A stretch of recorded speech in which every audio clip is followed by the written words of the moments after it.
invade, search out, capture, vanquish, and subdue all Saracens and pagans whatsoever. Reduce their persons to perpetual slavery, and convert them to his and their use and profit. Anyone know what I'm reading here? These are the words of Pope Nicholas V in a papal bull, or an official edict of the Catholic Church in 1452. This papal bull, followed by many others from 1452 to 1493, collectively became known as what's called the Doctrine of Discovery. The Doctrine of Discovery is this series of papal bulls that is the church in Europe saying to the nations of Europe, wherever you go, whatever lands you find not ruled by Christian rulers, those people are less than human, and the land's yours for the taking. It was this Doctrine of Discovery that allowed European nations to colonize Africa and enslave the African people. It was also this Doctrine of Discovery that let Columbus, who was lost at sea, land on a continent inhabited by millions and claim to have discovered it, because there were no people here. The notion of discovery is a racist colonial concept that assumes the dehumanization of people of color. If you don't believe me, I welcome you to put your car keys and your smartphones out in front of you, and I will come by and discover them for you.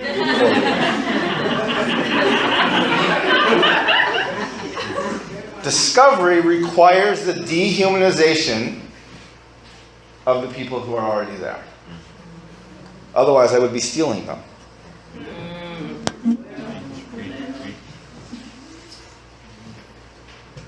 The Doctrine of Discovery is a systemically racist doctrine.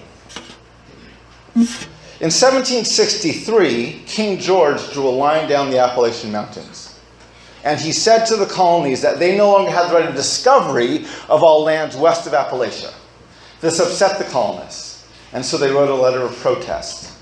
In their letter, they accused the king of raising the conditions of new appropriations of land. They went on in this letter to write that he has excited the domestic insurrections amongst us and has endeavored to bring on the inhabitants of our frontiers the merciless Indian savages.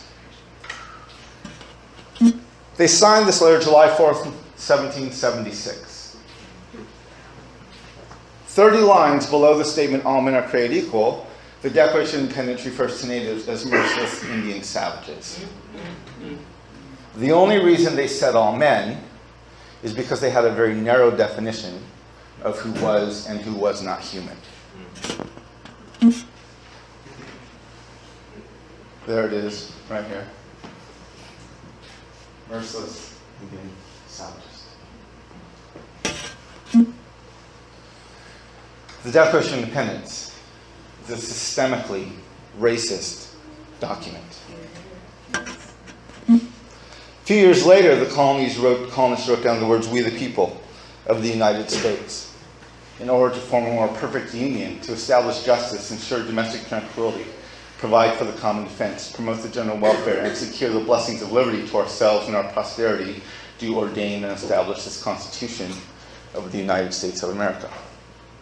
However, just a few lines later, Article 1, Section 2, they never mention women, they exclude natives, and they count Africans as 3/5 of a person.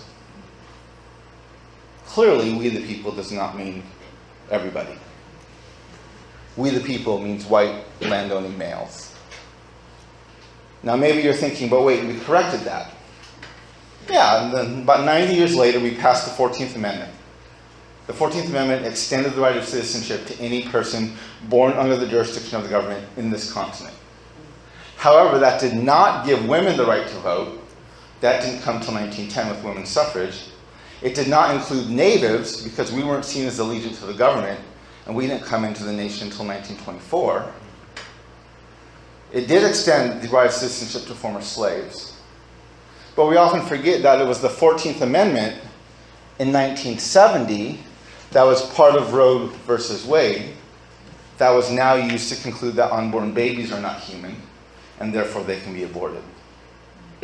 What this demonstrates is that the heart of our Constitution is not a value for life, but a practice of dehumanization and a value for exploitation and profit.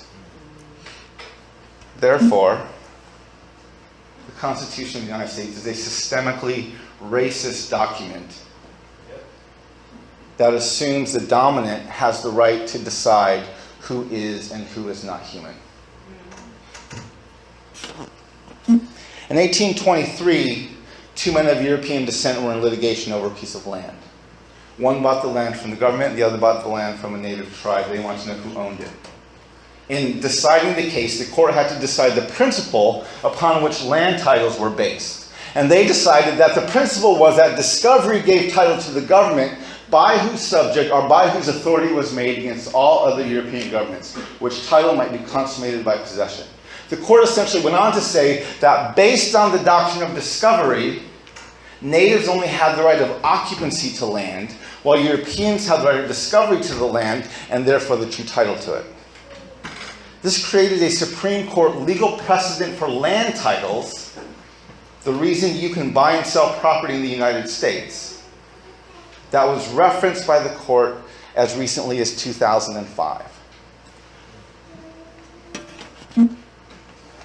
The United States Supreme Court is a systemically racist court with legal precedent based on the dehumanization of people of color.